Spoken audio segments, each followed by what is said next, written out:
morning.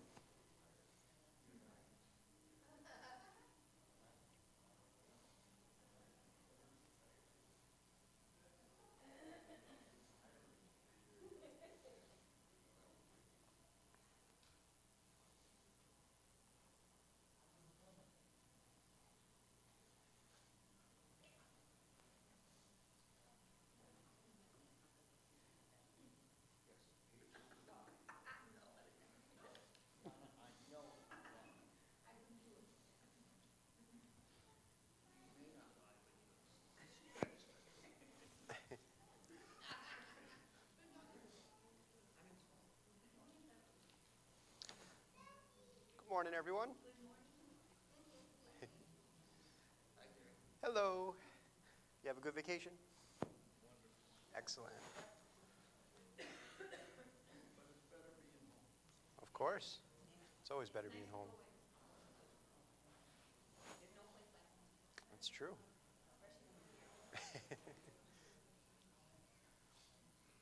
Anyone want to open us up in prayer?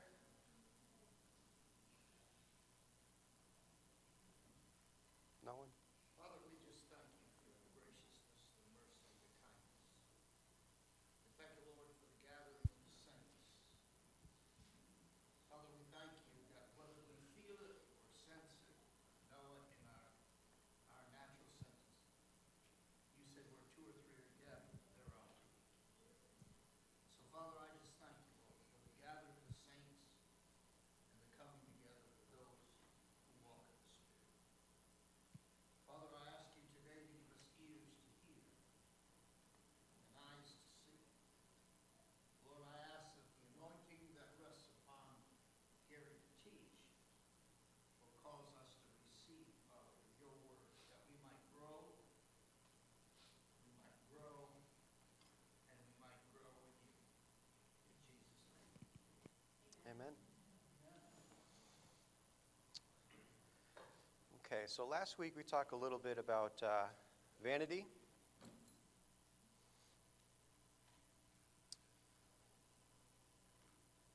And then today we're going to talk about, it's an interesting scripture. Hope deferred, Proverbs 13:12, making great progress. Yes. Hope deferred makes the heart sick, but when the desire comes, it is a tree of life.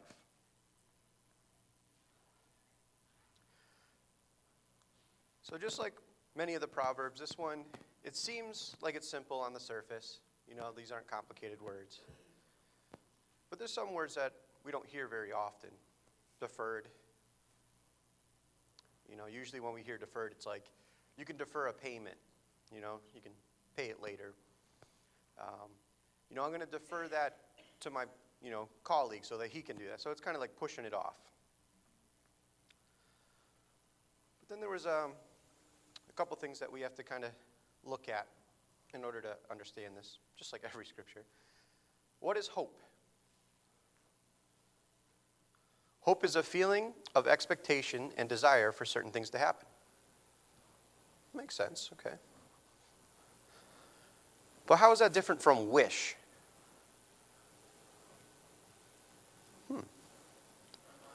Wish, the word wish.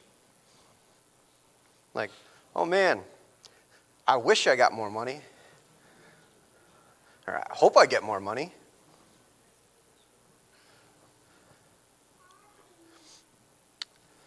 And when we kind of think of the word and how we use it, wish implies that you won't really get what you're wishing for, right? Where hope implies the probability of getting what you want. And then I was thinking about this. You know that song, We Wish You a Merry Christmas? That means you don't really think they're going to get it, right? It should be, I hope you have a Merry Christmas, And when someone's sick, we hope you get better. We don't say, we wish you get better, We'll send good wishes, but it's like, when you look at the word, it's like we shouldn't be sending good wishes because we don't think it's going to happen, It's like, hey, we wish you speedy recovery with your stage 4 cancer.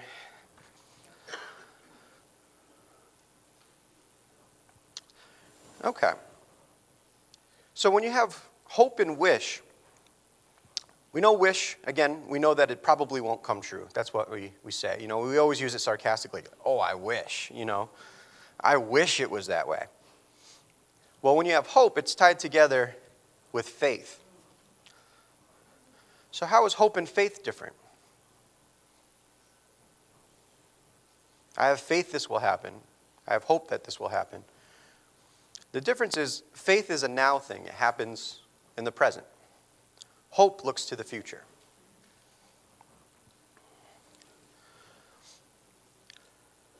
We know that God's promises are always true, but his timetable is rarely ours. Rarely. Like I thought Proverbs 13 would take 2 weeks. Not on his timetable. So there's that old saying, right? Man makes plans and God laughs. Anytime you think you're going to do something from God and you put like a timetable on it, it never fits. Never fits in that. Okay. So you can't talk about hope and faith without talking about Hebrews 11:1. Now faith is the substance of things hoped for and the sign that is of things unseen. I'm sorry, I can't read today. And the sign of things not seen are true. Okay, so if we know faith is the present, right? You can't have future faith. I'll eventually have faith. No, you either have faith or you don't. The term faith is defined as trust, firm persuasion, belief, confidence, or conviction. Okay, makes sense. So faith, belief, confidence, conviction is the substance of things hoped for. Well, what's substance mean? Everything about the word substance? What does it mean? It's just a weird word, you know? It's like that doesn't have any substance. But it's kind of neat. The word sub usually means beneath or a part of, right? Huh? Something you eat? I guess that eventually becomes beneath you. So substance really just means standing under or support. That's what it literally means. So faith in relation to hope is assurance. It stands underneath and supports our hope. So your hope can only be as secure as your faith is, right?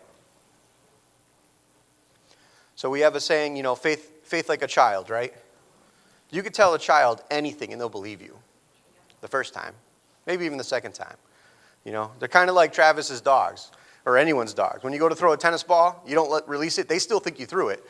You know, they have the faith that it's somewhere. You know, they'll look at you and be like, no, he wouldn't trick me. And they'll go look for it, right? They're like, oh, it's definitely in this wood pile somewhere. Like, I just got to find it, right? We're all the same way. We'll believe someone on their word. We'll put faith in them until we're burned. The trouble is, and we know this is true, God's timetable is not ours. But we know God's promises are true, but sometimes we feel we got burned by God, right? Because we heard something or we wished something was going to happen by a certain time. And when it didn't happen, we're like, your faith gets, you know, yeah, you're like, you know, all these things that were promised to me should have happened by now. You know, it's like, you know. So that's when we start getting into the scripture, right? Hope deferred makes the heart sick. Well, who deferred your hope? It wasn't God, right? Noah on the ark, imagine if he deferred his hope. Sitting on the ark forever. All the animals die. He dies. God, you promised me. Okay, all right. You know, he sent that bird out more than once, luckily. Then send that out and be like, oh, crap, we're screwed. Thanks, God.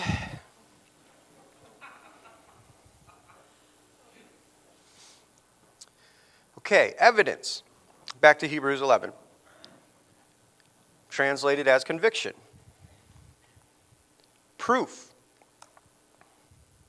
No, I don't want to change the header. We sometimes think that faith is some kind of blind step, blind leap, right? Just have faith. That's all you need. Sounds reckless. We'll give that to people too. You know, we'll be like, bro, you just have to have faith. God will come through. Like, that's all you need is faith. It's like, oh, why didn't I think of that? Let me go buy some faith. It'd be good. I don't need to worry. When Jesus was tempted, right? They were like, why don't you just jump off this cliff? Why don't you throw yourself down? You're going to tell me Jesus didn't have faith? Why didn't he throw himself down? Wasn't a measurement of faith. That's just stupid, you know? It's like we're not going to go walk out into the middle of the highway because we have faith. Right? It almost goes with the, we sin so that we can get more grace. You know? That's like such a childlike response. It's like, why did you do this? Well, Dad, I trashed this place because I wanted your forgiveness, you know? And again, Nikita's not here, but there's a line from a TV show where this guy's basically just lying the whole time, you know? He was basically going to take over a new branch so that they were going to close down his branch and everyone was going to get fired. And it turns out like he didn't pass the medical exam, so he didn't get the promotion. So his branch stayed open. So they're having like this big party to celebrate, and he doesn't tell people that he failed the physical. He says, he went to corporate and really battled for them, and he put in, good words, and they kept the branch open. So then someone knows the truth, and they're like, hey, like I heard you failed the physical. You were going to close this place down. And then he goes, is it better to cheat a friend or to cheat science? And you're like, okay, like, you can't cheat science. Like, it sounds good, it's like, but you can't cheat science, So that's kind of like what that sounds like. It's like, well, I wanted your forgiveness. Like, how could you fault me for that? I just wanted more forgiveness, I wanted more, grace. That's why I sinned. It's funny, but we do that, We'll sin knowing that we get the grace. We're like, okay, when we finally stand before God, in the future, because we're not standing before him now, but when we stand before him in the future, he'll forgive us, Yeah, right.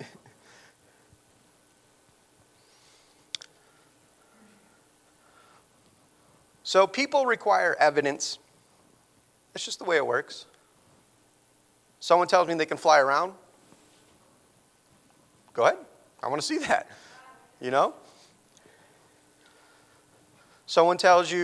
Nowadays, someone tells you anything, you look it up on your phone real quick, right? You're like, oh, do you know this person was in this movie? Oh, The Rock is dead. That's on Facebook. Rock is dead. He must be true. We didn't need any evidence. Someone posted it on Facebook, so it's got a bunch of likes. Must be true. Yep. Which I think is funny, right? Obviously we didn't rest on The Rock to find out if it was true.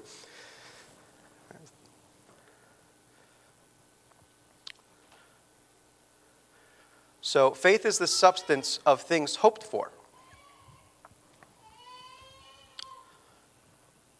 So faith is the proof or the evidence of things hoped for. We don't automatically trust God with big things. I know I don't. The only time that you really, really have faith, and again, it really mixes hope and wish, to be honest, is when you get to a point where there's nothing you can do anymore in your strength. That's true.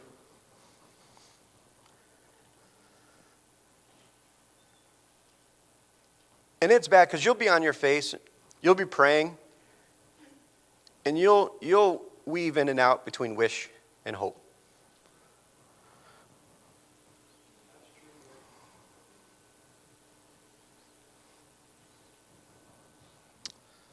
But has God ever let us down? Not that I can think of. Not according to the Bible.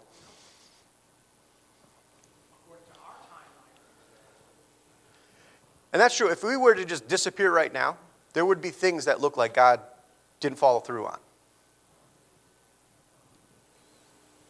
And that's because we live in a timeline. We don't realize it. We think we have like this vision. We could see everything, right? Okay, what's going on in Springfield right now? I don't know. Is there a fire? Is there a shooting? Probably. We don't know. What's happening in this building in 2 hours? We don't know. But yet we think we have some kind of, dominion over that we have some kind of power, but in reality we don't. We can't even tell you I can't even tell you what's going to happen to this seat in 15 minutes. I can guess, but I can't tell you. So yet we put that on God when we don't hear back the way that we think in our timetable.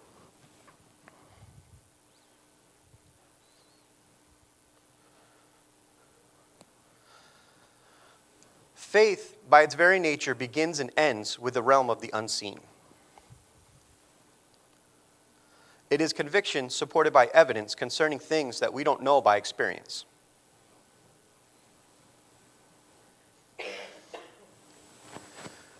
You can't get faith by experience. You can get confidence. You can get pride. Faith you can't really get. You can't go to the gym and get faith. There are different measures of faith where you can build it, but you can't just get it. Like you can't go to Costco and buy it in a big jug.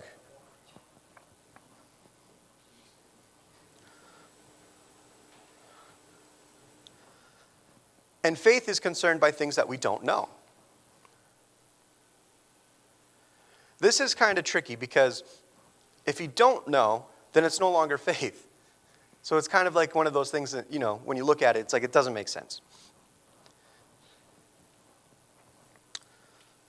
You ever think about what a miracle is? What's really a miracle? Like if you had to define it. It's not necessarily beyond our expectation, because if you have faith, as long as you're really hearing from God and it's just not something you wish God to do, it is definitely supernatural. Something that can't be explained. So basically, to put it very, very simply, because we live in a timeline where cause and effect. Everything in our life is cause and effect. That's how our brains build a model. I know if I lift this chair past the center of gravity, it's going to fall. That's the cause, that's the effect. You get sick, you could die, depending on how sick you get. Cause and effect. What a miracle is when you get the effect without a cause, right? If you're driving down the street and a car just shows up, that's a miracle. Like, where did that come from, So that's how God's able to perform things. He can do whatever he wants. He's not in our timetable, He's not in our timeline. He can make an effect happen without a cause. Or maybe the cause is in the future. You ever receive a monetary blessing? There's that wish again.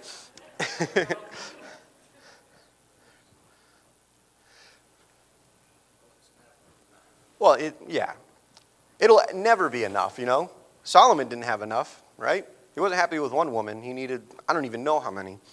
I think honestly the Bible stopped counting because it didn't matter. Yeah, right. They're like, oh, sorry, you're the odd one out. Gotta go. But if you trace it down, right, a really good friend of mine's an accountant. If you just get money, there's always a money trail, right? You can't just make a dollar show up that has a serial number that's good. Like, you got blessed, but there's an effect somewhere. God had been working that for you for a long time that you don't even know about. Probably was, to be honest. But just to think about that is crazy. So let's say you get an extra $20 or whatever it is. Before the universe was created, that was already set up. Before there was United States, before there was, the understanding of how to even smelt metal to build the press that printed it, it was already set up. That's pretty cool. That's something to have faith in. That's something that hits you with the faith.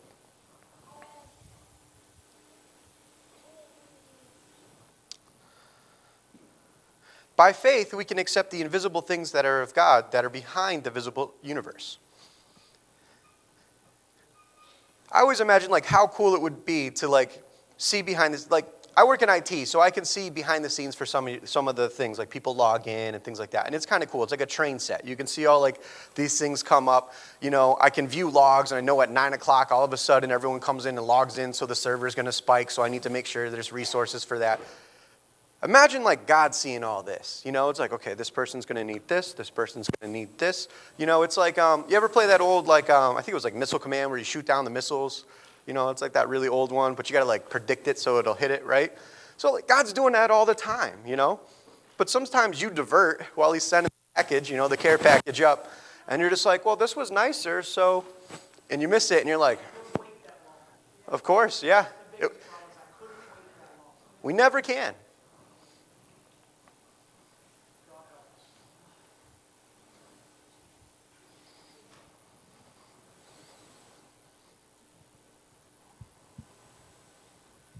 Can I share something that happened this weekend? If it's quick. No, Okay. I'm just kidding. Go ahead.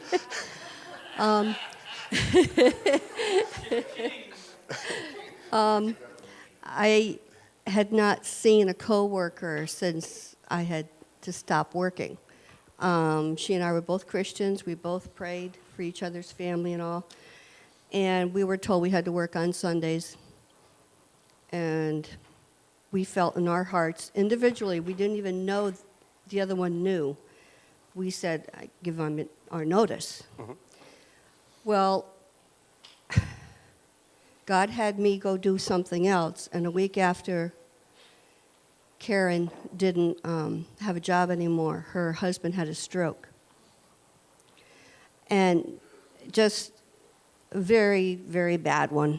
Mm-hmm. They had to helicopter go to different places. They got obviously very scared because he wasn't going to bring in the income. She didn't have any income. I mean, it's over $3,000 for a helicopter, Right. The bills are money, fear, and they had to make a decision whether or not they were going to believe God. And all she had was her faith, but when our faith stops, God's takes over. Mm-hmm. I hadn't seen her in a year, and I ran into her Saturday. Her husband is alive. He looks wonderful. He had changed from a very angry person to a very sensitive to the Spirit of God. Mm-hmm. God showed himself to him. Not just in his physical healing, but he had lost his speech. He played in his church. He praised. He was on the worship team.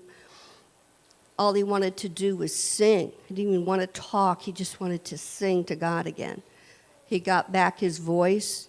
He's got back his words. His body, you can't even tell he had a stroke. Mm-hmm. Every now and then, he forgets a word. Don't we all, But he though? quickly corrects it. But my point is, they were testifying of this. Mm-hmm. He's going to be singing on Easter. That's awesome. But they said, during this time, out of nowhere, miracles, if you will, mm-hmm. money for 2 months of mortgage showed up. Somebody wrote a check for an odd amount. Karen's like, well, that's weird. Went to go get his medicine. That was the exact to the penny of what the check was written for. People showed up and gave them wood.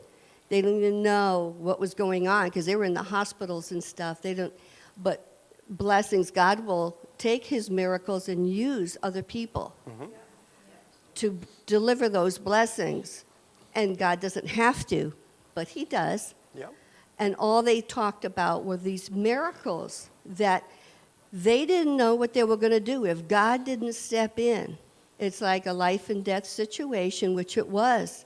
He was seriously near death. And we stood in the parking lot and just the three of us crying because we knew the severity of where he was.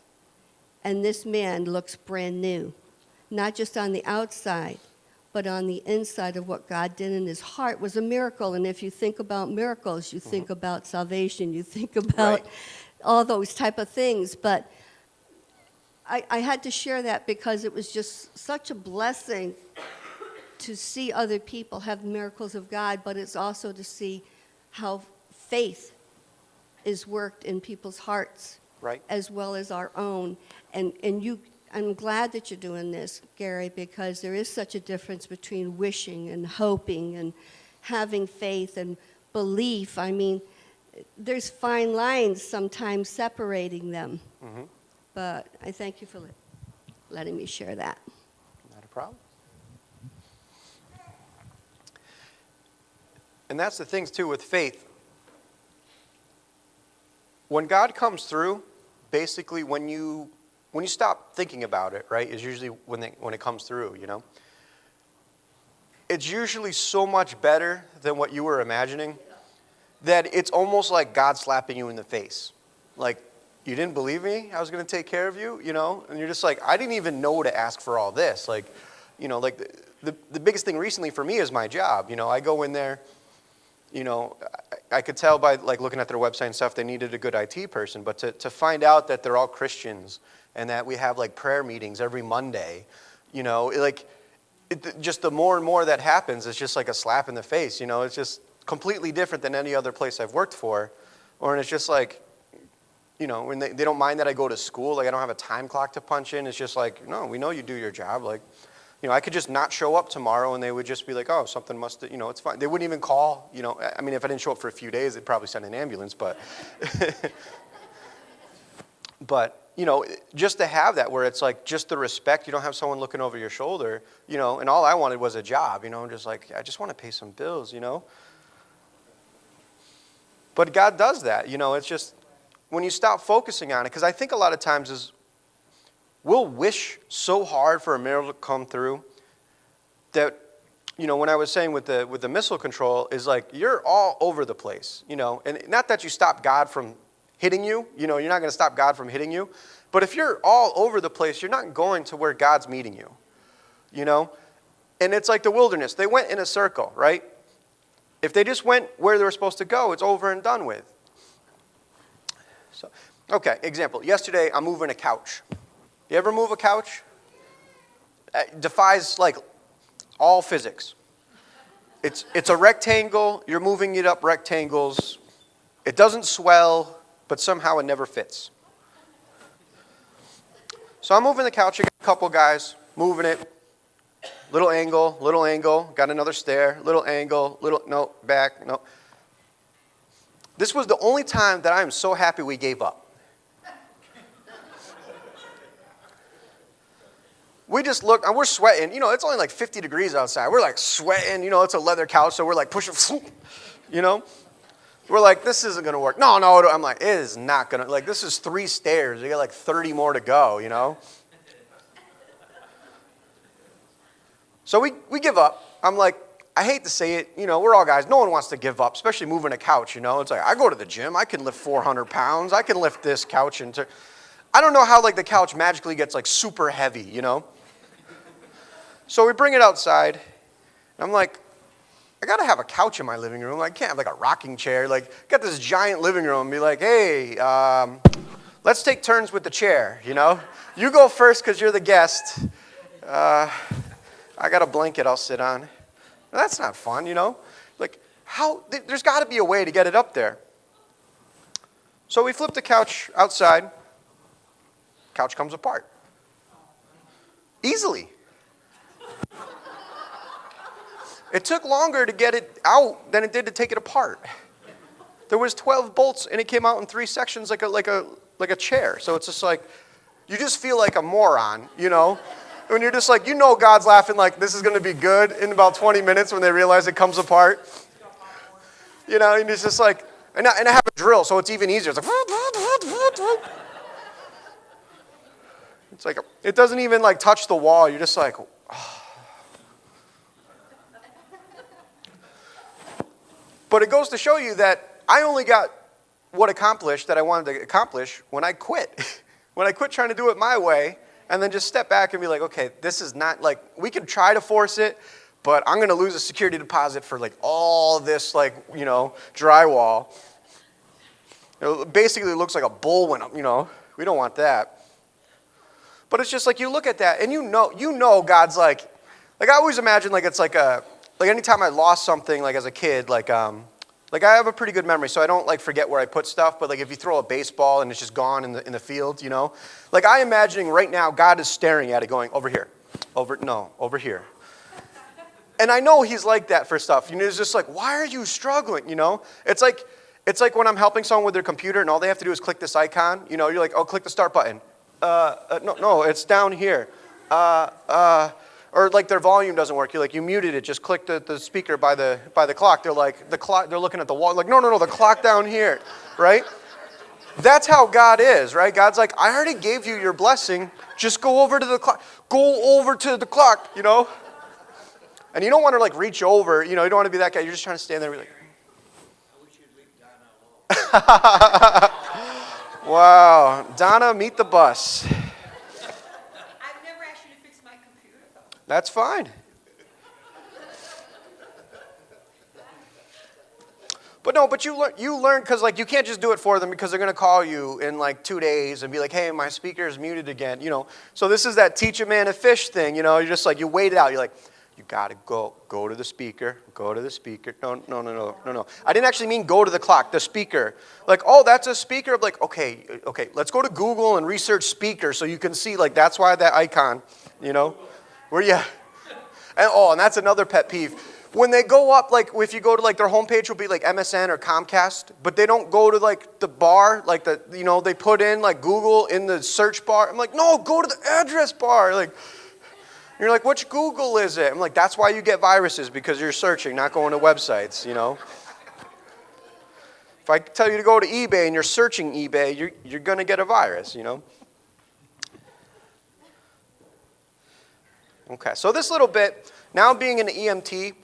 There's certain things that you get to see. It's a lot of behind the scene things, right? Like, for the most part, on our normal day, especially here at church, we all kind of like, I don't want to say put on a mask, but we're on our best behavior, right? Oh, sure. It's like when you go to a wedding, right? You take a picture. You ever see like a picture of someone's wedding and you're like, these are the same people? Like, wow. Like, All the time. There's no way. Like, that's you, We're like that all the time, And EMT, when someone is like fighting for their life and they're dying, that's really the person, They're not like, oh, wait, let me get my makeup right, let me get my pants. Like, dude, your leg's hanging off. Like, you don't need pants anymore. Like, you're gonna like shorts. So, in that, so it says even doctors recognize when a patient has no hope. The best medicine, the best research, the best surgeons cannot always heal that person. There's a difference between giving up on trying to move a couch in your own strength instead of wasting 2 hours pushing up 2 stairs and giving up on God. It's tempting sometimes to give up on God in a situation. It's harder to believe. Well, we like to pretend, right? We're like, I've never doubted God, right? When you're giving a testimony, right, you never talk about the part where you didn't believe it was going to happen, right? Just like, I just want to let you know my mom's cancer is good. We're out of remission, where I got that job. But you're like, yeah, for a couple of months there, felt real guilty coming in here because I didn't believe, We don't say that. That's not part of the testimony. The testimony is like, never had a doubt. Like, he came through. God's great, We don't talk about that. Luckily, though, for most of us, when we quit, we come so close to the edge of just not believing anymore. We'll go right up to the edge. And then if something happens, like if you don't get the healing or, that miracle that you thought happened doesn't happen, you'll teeter that edge. You'll be like, if a wind blows, I'm going in. That's it. I'm like, go ahead, God, do it. Do the wind. It's fine with me.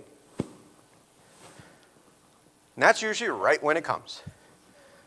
And again, it's usually so overwhelming, you'll cry. It'll be ridiculous.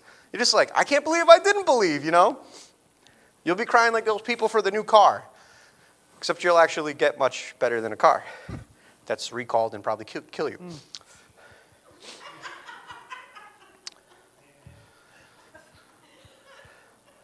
So this scripture, man, I was hoping to read 2. This scripture, right? So hope deferred makes the heart sick. That's your own fault. That is not God's fault. That's true. You may have faith. You may have kind of hope, but you're holding on to some kind of hope. Like, okay, I'm moving. I have boxes of old computer stuff, completely useless. It's not going to make it up to the 3rd floor. I'm not lifting that box. That's going to the dumpster. But if you hold on to that, maybe there was someone that could have used that video card. You got all this stuff that you hold on to. Maybe you had plans for it. Maybe I was going to build something. I don't even know. But that stuff tied you down. How much stuff do we have in closets that we haven't seen in years? Oh, God, don't come to my house. And if someone asks you for it, you're kind of like, oh, I have that new tool. I'm going to make these cabinets with it. Like, oh, okay, I'll just buy. And then it gets you. Or sometimes you'll let them leave and be like, just call them. Like, listen, you can just have it. We get so wrapped up sometimes with emotional stuff that we don't think practically. Especially guys normally think practically, right? All the stuff that's in my apartment, there's no curtains yet. I don't even know I had to ask Heather where to buy curtains. I'm like, where do you get curtains? Like, and what colors did they come in? Like, I don't know. I know white and like off-white is probably an option, Black's probably not good, I'm practical. I want my couch so I can sit down, Exactly. Curtain. No one is ever going to come over your house and be like, I like the curtains, where do I sit? Right? They're going to sit down and be like, you should buy some curtains, But we do that. So we defer hope. We do that ourselves. God doesn't do that. We would like it for God to say, okay, let's use your calendar that you made, and this day, this time, and that's where I'm coming through for you.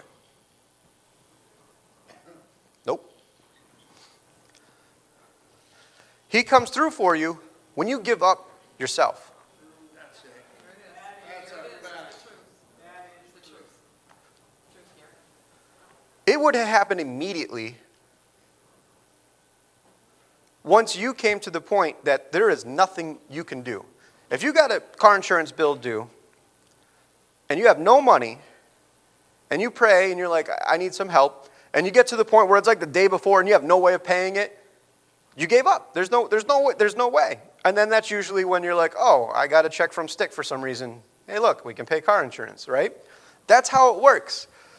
We know that. We've all experienced it, but we don't want to do that because it's a nakedness that we don't want, right? We all like to be like, I'm fine. I got everything under control. I got it. If I wanted to go to Hawaii tomorrow, I could. We don't want to be in the part where it's just like, no, I don't know. I've got nothing like this. If God doesn't come through, I'm stuck. It's almost like a drug addict, right? Where they're just like, no one goes to a drug addict and be like, that man's got his life together, But that's how we are when we need God. We go all the way out until we're running on nothing. It's like a car running out of gas, It's like,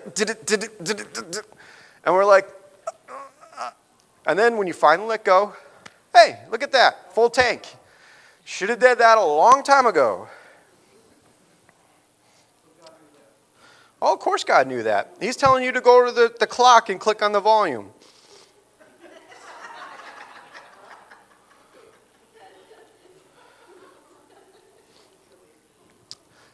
So just to wrap up here, how do we get like that? We've already talked about it in this proverb. We get like that because we got pride. having God help you, we'll use it as pride later. Like we'll take his blessing and be like, I got a testimony. Like I can't wait. I'm getting a new shirt, new tie. Can't wait to share this. But when you're at that point, when you're on your face crying out, you don't want anyone to see you. That's pride, right? We've all done it, but we all think people will think little of you. We're like, listen, you couldn't make it through life. You need grocery money? Did you even go outside today? I hope not, you know. But we all need help. We might be good now, but you're going to need help eventually. We've all experienced, maybe not big things, but we've all had the little bit. And it's true. And it says, what's the second part here? But when the desires come, it is a tree of life. When God, I'll say finally comes through, because that's what it feels like, but he already came through, but finally comes through, it is like such a blessing. You're like running through the field, you're like, no care in the world. You know, from like laying on the ground, crying out to be like, yeah, running through. You're running through the field in slow motion. Exactly. You got the music going, you know, you're like, you're spinning around. That's how it feels. It's just a huge transition from almost death. That's what it feels like. It's a death as a person. Like, I can't do this. To like, it just hits you. You're crying. You're just so happy because it's like, not only is the weight been, you know, the burden been lifted, you also get the like, my God's real. Not that you didn't believe that, but it's like just again shows you. And then it's like, you'll never worry about that thing again. Right? So if your issue was money and all of a sudden you just get a ton of money, you're never going to be like, oh, I'm short on money again. That's no longer a problem. You've overcome it. You know? Well, it shouldn't be, yeah. And hopefully you won't wander around for another 40 years in the same problem. But there actually are people, unfortunately, that are, you know, I say are people. I'm sure there's parts of my life that's like that, you know. In a few years now, I'll be like watching this video and be like, I'm an idiot. Yeah, I'm like, oh, I actually said, you ever read a study that you wrote and you're just like, who was that guy? Like, man, he had it all together. What's going on now? I already had that understanding and forgot it. It doesn't say it's the tree of life. It says it's a tree of life. We don't have much time, and I don't want to do this again next week.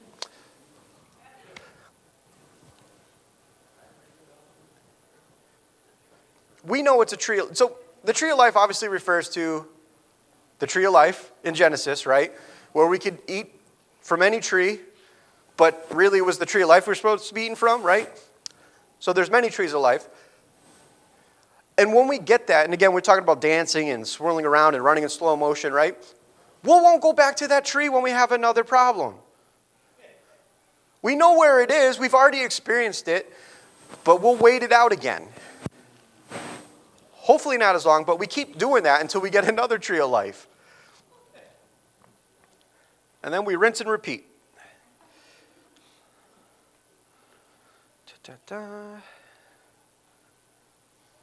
Yeah, the hard part, conviction causes us to accept his word without question. That never happens.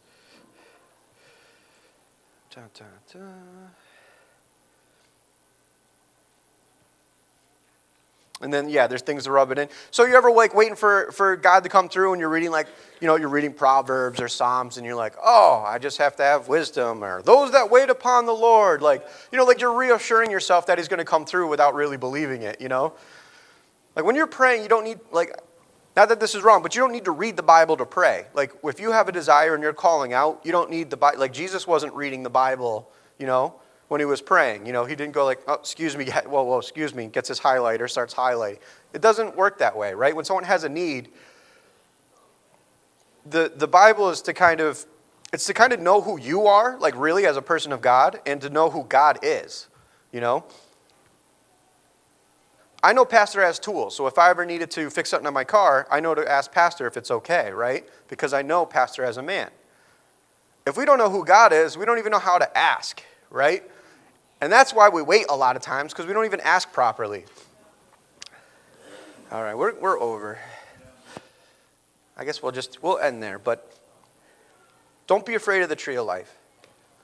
We've all been naked and had to, It just goes back, like, who said you were naked? Like, they hid from God, from the tree of life, because they were naked. But that's how we are when we need something.